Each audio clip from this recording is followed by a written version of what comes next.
Hello and welcome to the Old and Young Scrum with me, Samuel Baines, and I would normally have Simon Fole, but he's off gallivanting. So today we've got someone who has got some England 15s caps, uh, has beaten around Franklin's Gardens for a good little while, and is also coached. We've got the amazing, we've got the amazing Martin Hynes. How are you, Martin? Oh, very well, Samuel, thank you. I think you should really address me with my correct name, which is Martin Peter Hynes, the third Baron of Wigan. That would be a good start. And also, your research just fell a little flat because Jason Leonard was so good at his job and never managed to get capped. So I bummed around, like you said, but he's in England cap, never actually got a cap. So yeah, fair play to Jason, but he could have been a little bit more helping in that regard, couldn't he? I read your life and rugby thing, and I must have read it wrong. It must have been yeah. He was going around for a good little while. Jason Leonard, over 100 caps. Let's jump straight into this. Foley's left us for a week. So we're going to chat rubbish about him. So do you know what? We're going to start this off with an embarrassing story about him. Have you got a good one for us? I don't know if I have, really. If his partner Sharon, his wife partner Sharon, I think that she could really do some damage if I came out with anything a bit too chunky. So I'm not too sure about a good one, but I do know he has treated his life at the Saint sometimes as an all-inclusive holiday. So one of my first little trips with Simon was we went on a pre-season out into France, and Simon busted his back up. It was a genuine. He did have to have an operation on it, but he had what was about 10 days in France, and what was an all-inclusive holiday for him, really, because he did nothing at all as regards to training other than sunbathe at the side of the pool with a bad back for 10 days. So, dedication to duty and all that. Simon's pretty good at it, but yeah, a 10-day all-inclusive holiday in France on the Saints, that's not bad, is it, really? Not bad at all. So he loves to tell us one about Wally ripping his shirt off, but that's an old one now. Everyone's heard that. Let's get into this. So you're obviously a Saintsman. You've coached. You've done a lot. You're obviously the Baron of Wigan. The third, Samuel, the third Baron. The third. Yeah. So you've been keeping up with the rugby. I've seen you down at the Gardens. Let's talk about some props, because props don't get enough love. Alex Waller, Paul Hill. Paul Hill's just got a call up for England. I think he'll be making his sixth cap when he makes his appearance. Alex Waller, he's jogging about after 300 caps. He's still beasting those scrums. What is the modern day prop in your eyes? Well, someone who I really have a lot of respect for and I proper appreciate his work, really is Waller. I was lucky, if I met you down there, I don't remember you buying me a beer, but I did meet you down there on the day we could go into the Gardens and watch the game again. And it was a fantastic thing just to be back watching rugby live at the Gardens. And it was Waller's 300th cap that day. And I thought, what an amazing thing. I play with lads like John Phillips, and John's got 300 and odd. But in the modern day, to have 300 caps for your club is just, phenomenal. And he's just been a really good stalwart for the club. Luke, I'm not going to sort of smoke it too much for him, because he's a great club player.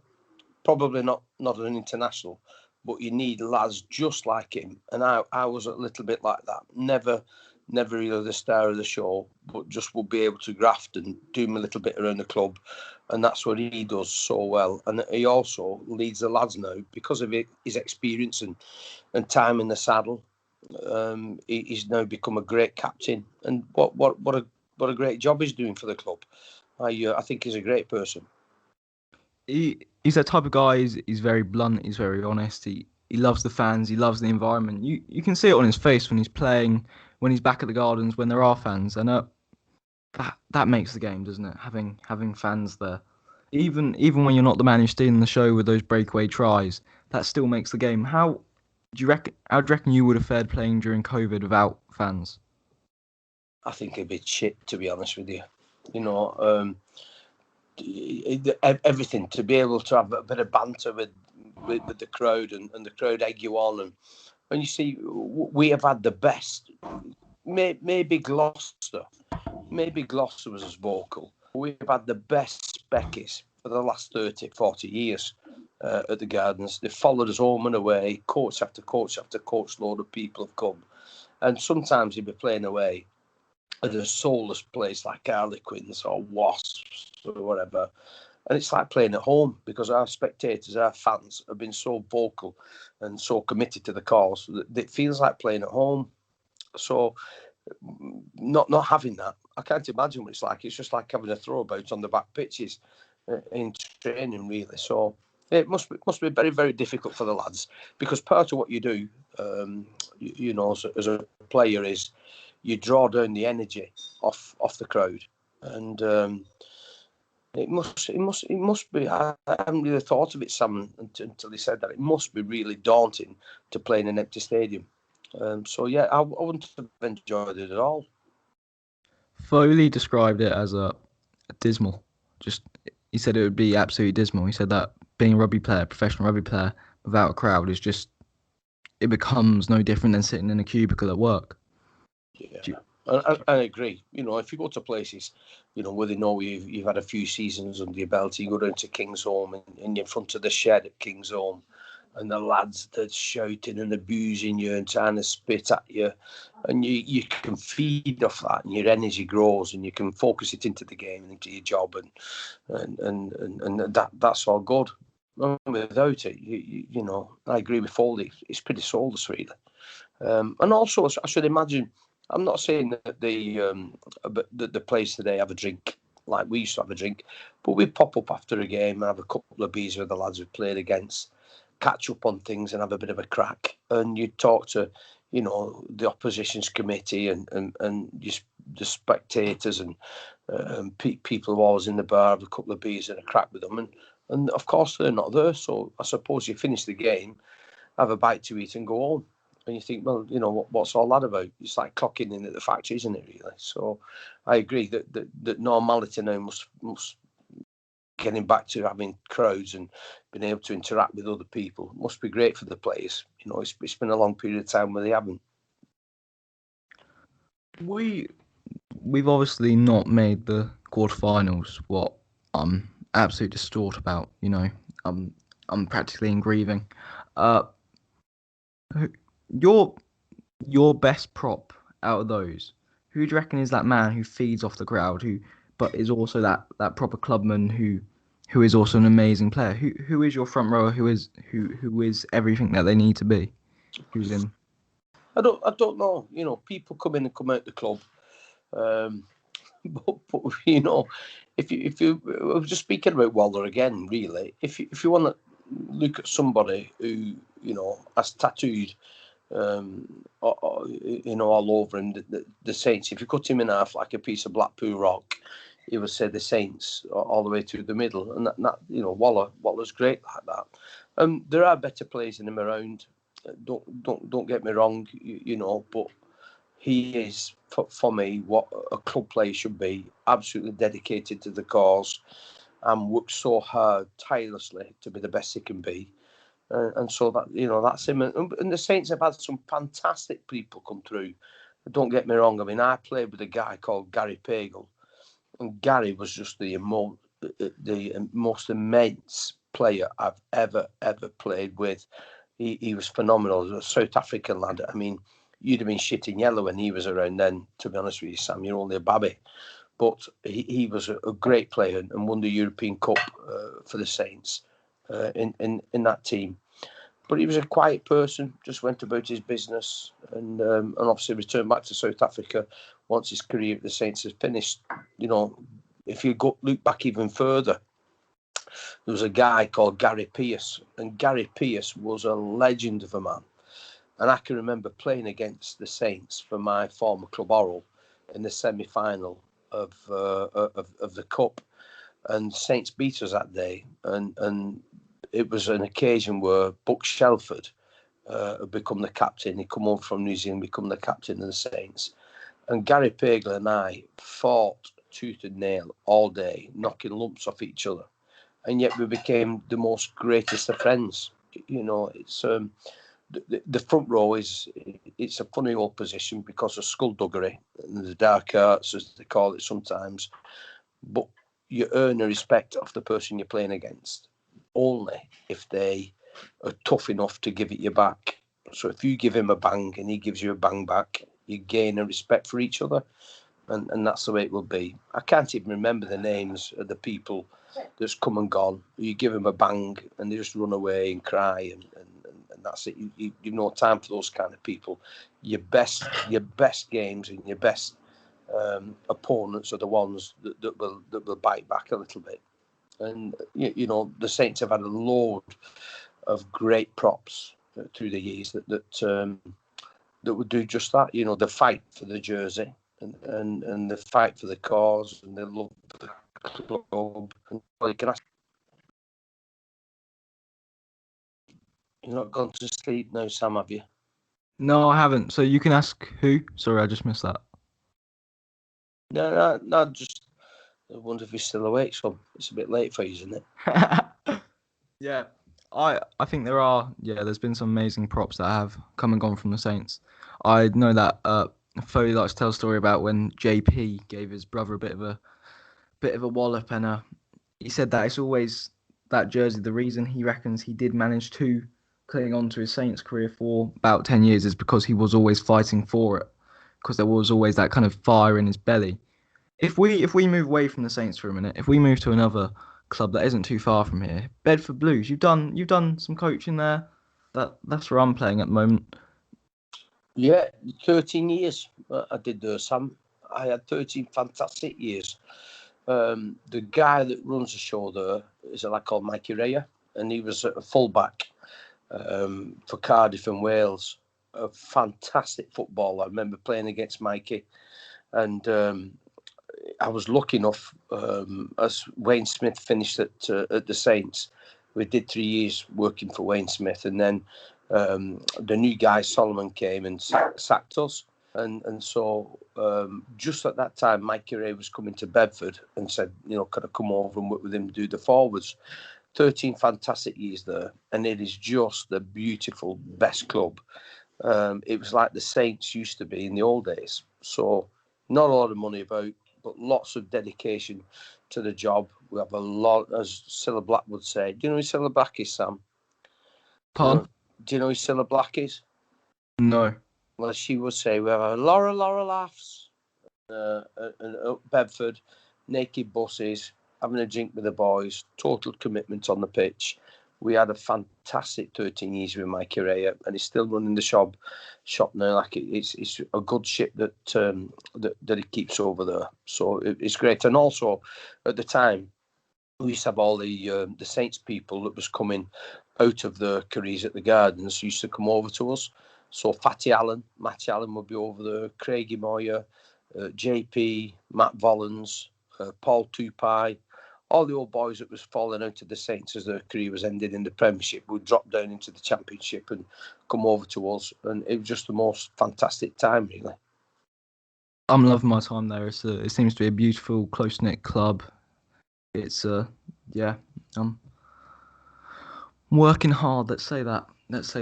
So me and Foley both had this amazing idea. You probably won your ex-teammate Pat Lamb is dominating Premiership rugby at the moment with his Bristol Bears. You know, the likes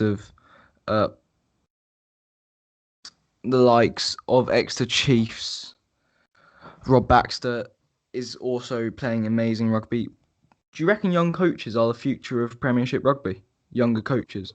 Don't know. You just got to be good enough. It's like a player. You just got to be good enough. If you're good enough and you're young, then you're good enough. If you're good enough and you don't make it till a little bit older, then that's good. Some people never make it. So we talk about, people who played at Bedford. So our finest two halfbacks that we've had was Don Malone as 9 and Ali Heifer at 10. And they both played at 9 and 10 when we won the European Cup in 2000. Both of them came over to Bedford afterwards. I was lucky enough to coach the pair of them. Two great people, great warriors. And now Ali Heifer, obviously, for the last decade, has been coaching Exeter Chiefs. So Ali was quite young when he got to go over with Rob Baxter at Exeter Chiefs. And he's sat in there and they've achieved all there is to achieve, both in Europe and domestically. So I think don't ever worry about age. Just it's ability that you have to you have to be measured on. And if you're good enough, it doesn't matter how old you are. So if you're good enough, you're old enough. Yeah, correct. Yeah, as a player and as a coach as well. I think that's a very interesting idea. I wonder what experience plays in coaching. I'm guessing that experience does play a large part, but then again, that experience you could also say is counteracted by that they played in a very different generation of the game. What I think we would need is if you've got a young coach, you need people around him with experience. So for example, you're talking about Bristol Bears. And also, what a mascot. What a Bristol Bears, what's all that about? It's a rubbish mascot, that. But Lammy, down at Bristol, has just employed Paul Larkin to come and do his recruitment for him. So Larks, when I was at the Saints, and he also worked with me as a coach at Bedford. Now, Larks has always, as long as professional rugby has been around, Larks has been involved in it with the Saints in Bedford. And he also coaches Bedford School. And so because of that wealth of experience, he's a little bit older than us. He might not want to be on the field with a tracksuit like a young coach would be now. But because of that knowledge that you're talking about and that experience, he's in a perfect position to be in recruitment. He knows the type of person that Lammy would want and what would fit into Bristol, how good the animal would be, and that's global, whether it's in New Zealand, Australia or South Africa or wherever. And he'd be able to go out and get that person, that player that would fit into Lammy's mindset, how he wants to play the game, and hopefully seamlessly get these lads into Bristol.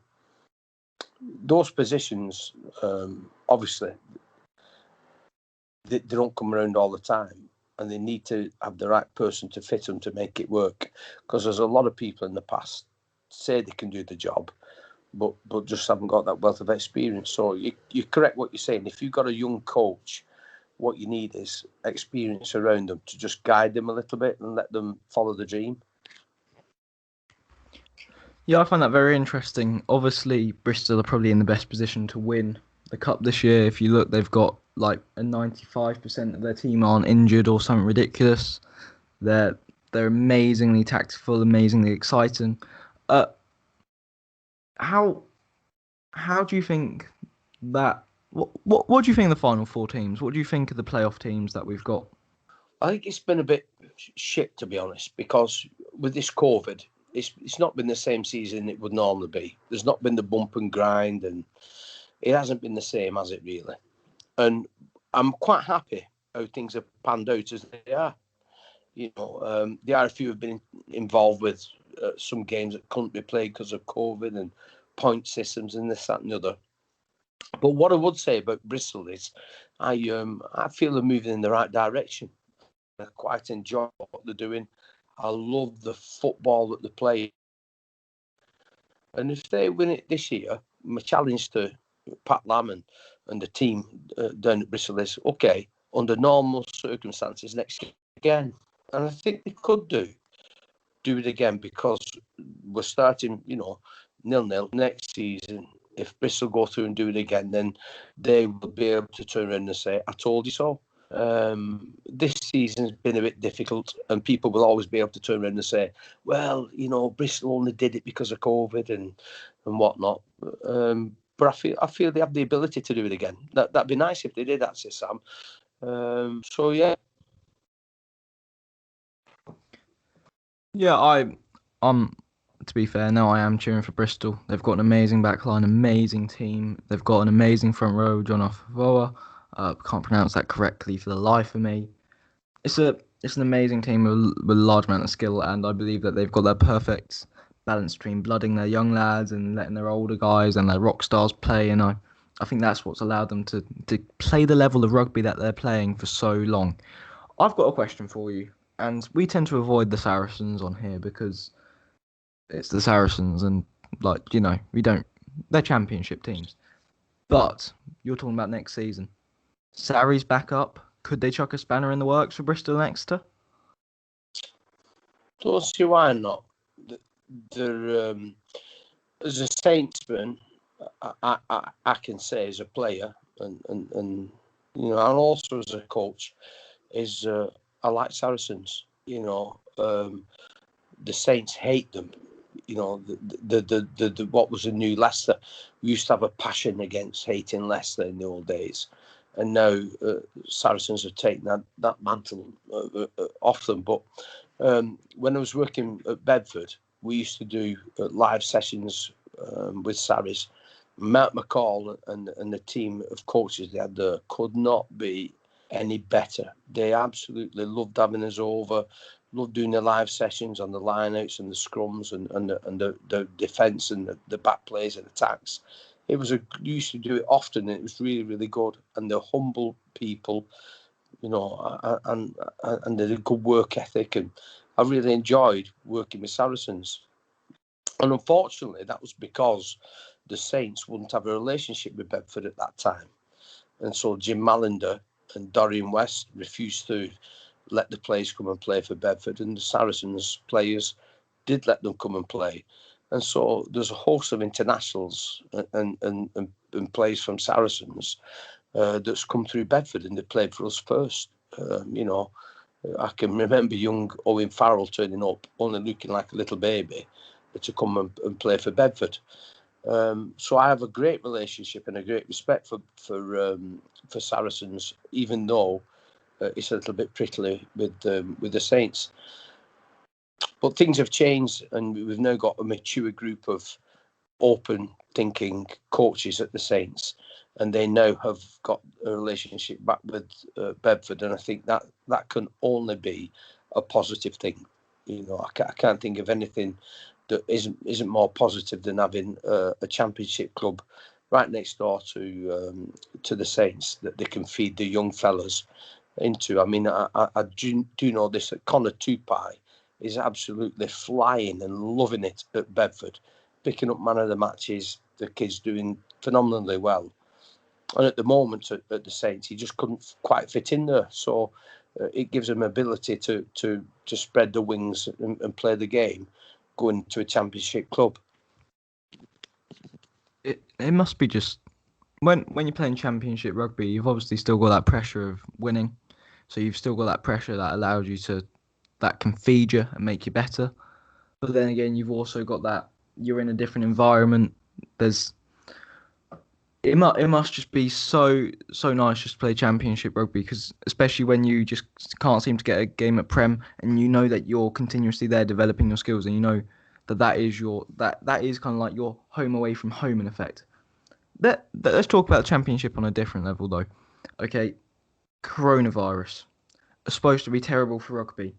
I was talking to James Mitchell the other day saying that he believes coronavirus has actually helped championship rugby because they've started to stream everything. Do you believe that's true? Don't really know. I'm not really good on the tech. I mean, it took you and me 10 minutes to get on this bloody Skype, didn't it? So I'm not that tech on it really. What I like, I'm not going to lie to you, I like being shoulder to shoulder, watching a game of rugby, having a few beers with my mates, appreciating what's going on, and then being able also on a Sunday with a cup of tea, put the game on again and watch it in the cold light of day, where you can be a bit more analytical about what's actually gone on. But I do enjoy the occasion of just watching a game of rugby with a beer in my hand. Streaming's okay, but I want to be there. I want to smell the burger van. I want to smell them onions drifting down that pitch, salivating, thinking, if I can make it to half time before I smash a burger in my neck, then that's a good Saturday afternoon for me. That is probably the best way I've heard the idea of rugby, of the atmosphere of rugby ever. But it is about being there with your mates. It's about being like people who you don't even know, who are still your mates though, because they're there and they're still there to say hello. And you know there's a little wobble when you're getting past someone carrying your pint or something like that. That is the rugby camaraderie, and I think how you've just said that is wonderful. I would say that the techno side, as you put it, has really helped the championship. But yeah, I can't wait to get back in the stands. And I used to go to some of the Wanderers games. They were good fun because again, you had that even like close knit kind of idea. But I can't wait to go get down to some Bedford Blues games. I think it's going to be great. Yeah, and you will do.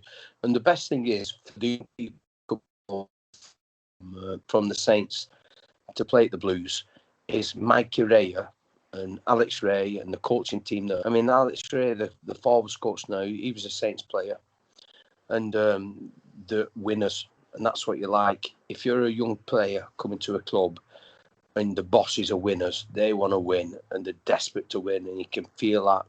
And in the changing room on a Saturday, or you're coaching through the week, you know, we've got this big game on and we need to win this. And they'll be feeding off that from the coaches because the coaches are desperate to win. And it's just a good thing that they feel that pressure in a good way. Pressure isn't always bad. Pressure is a good thing. You know, at the end of the day, pressure is what turns coal into diamonds. We all need a bit of that, don't we? Yeah, I love a good bit of pressure. I like that really militarized way of playing. You know, you get in, you do your training. That is how you train. As a young aspiring player, I'm continuously training. What are your bits of advice for young aspiring players? If it goes tits up and you don't make it, don't lose the game. So many people they play the game with the mates, and then they get in a professional environment. It just doesn't work out for them, and they fall away and fall out of love out of the game. Our game is fantastic, and as long as you're playing with your mates and you're enjoying what you do, even if it's just rocking up on a Saturday for All Scouts third team or whatever, then do it, because when you get older, you wish you'd done it. So never fall out of love with the game. So for a young person, all you can do is all you can do. Try hard, be dedicated, listen to the coaches, do everything you can to be yourself, be the best you can be. But don't fall out of love with the game. If it doesn't work out for you, there is another level that you can drop into, and you find that the people that you're playing at that level with are just as dedicated as you need to have a good game of rugby, and you'll be able to have some mates for life and a few beers, a few laughs, and rugby is a fantastic thing for the whole of your life. I'm still involved in it now, just going watching the game and having a beer. No longer a coach, no longer a player, but it's still in my life. And what I say to the young people is it, it's such a minuscule amount of people that can make it to the top. And if that's not you, and you've thrown everything you could do to be the best you could be, and you didn't make it, you'll sleep easy. If you're a lazy pig and you don't train hard and you're not dedicated, and you think in your later years, I wish that I'd done a bit more because I'm a bit restless. You can never bring it back. You only have the opportunity once in your life, and you got to take that opportunity. You can't be lazy. You can't be slack. You can't think I won't turn up for training, because that will haunt you for the rest of your life. So your advice for players is literally get out of bed, lads. Give it your all. If it doesn't come up, don't be upset because you've given it your all. Yeah, go hard or go home. I love that. I think that is actually a perfect way to unbind from this scrum. Martin, have you enjoyed being on today? Sam, the technical stress I had to get me on this Skype thing with you, and then when we actually get on, it's nice and easy, isn't it? You know, Yeah. that's good. Yeah, and also because I'm sat at home in my underpants in the front room, I'm able to have a little cider and a chat. That's nice. I like that, Sam. It's nice. Do you see what me and Foley do it every week? Yeah, I can. Yeah. I see he's where is he, in Hereford now? Is he? Yeah. Yeah. We need to. Yeah. He's probably on that. He's probably on that cider over there, isn't he? He's on the what's that cider like, Lisa? What's it called? Henry Weston's. He'll be on the Henry Weston's, won't he? By now, I think. It'll probably be fishing. It'll be fishing. Yeah. Fair play. So, Samuel, we've had a good day today, lad. Thank you very much for your little, what do you call it? Skype? What do you call the programme? The Old and Young Scrum podcast. There you go, lad. Happy day, son. Anyway, enough of that scrumming shit. I've ever told you how good I was at half-back. Dropping balls at the back door, round the back, kicking off the left and right feet. Have I ever told you that? Did you know I'm a winger? Give me 2 packets of Haribo's and a Luke set. I'm a winger. Anyway, you know that never happened. But it's been nice to speak to you, Sam, anyway. It's been very nice to speak to you. Have a good one, Martin, before I say anything or you say anything too offensive. Okay. You take care, son. Night. You take care. Bye, everyone.